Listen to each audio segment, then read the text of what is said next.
কাকু চলেন আজকে একটা চ্যালেঞ্জ করি, কে কতক্ষণ পানির নিচে ডুব দিয়ে থাকতে পারে। হ্যাঁ জাহাঙ্গীর, তুই ঠিকই বলছস। আজকে আমরা দেখতে চাই পানির নিচে কে কতক্ষণ থাকতে পারে। হ্যাঁ কাকু ঠিক বলেছেন। আরে বুঝতে পারতেছে না ওরা পানিতে নেমে কি সব বাজি টাজি ধরতে চাইতেছে। জাহাঙ্গীর তো কাজটা ঠিক করতেছে না। মামা এখানে কি আলোচনা হচ্ছে? আরে ভাগনা, এরা একটা চ্যালেঞ্জ করতেছে, পানির নিচে কি কতক্ষণ ডুব দিয়ে থাকতে পারবো সেই বিষয়ে কথা বলতেছে। মামা এটা কোনো কথা হলো? এটা তো আমার কাছে কোনো ব্যাপারই না। কিরে তুই যে এমন করে বলতেছিস, তুই কি পারবি? তুই শুধু দেখ আমি পারি কি না পারি। আমি সবার মাঝে ফার্স্টে হব। আরে শাহজাহান, তুমি এগুলো কি বলতেছ? তুমি পারবা না। আর তাছাড়া তুমি তো ঢাকায় থেকে অভ্যস্ত, তুমি তো আর গ্রামে থাকো না, তুমি এই চ্যালেঞ্জে পারবা না।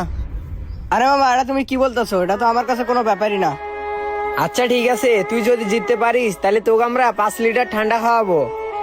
আরে জাহাঙ্গীর, শাহজাহান, তোরা গুলো কি করতে চাইতেছিস? তোকে বললাম এসব বাজি টাজি খেলা লাগবে না।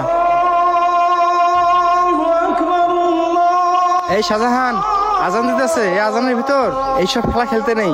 ভাতিজা জাহাঙ্গীর, এইসব খেলা বাদ দে। আর একটা কাজ কর, তোরা গোসল করে নে, চল নামাজ পড়তে যাবো সবাই। ঠিক আছে, আজান দিতেছে।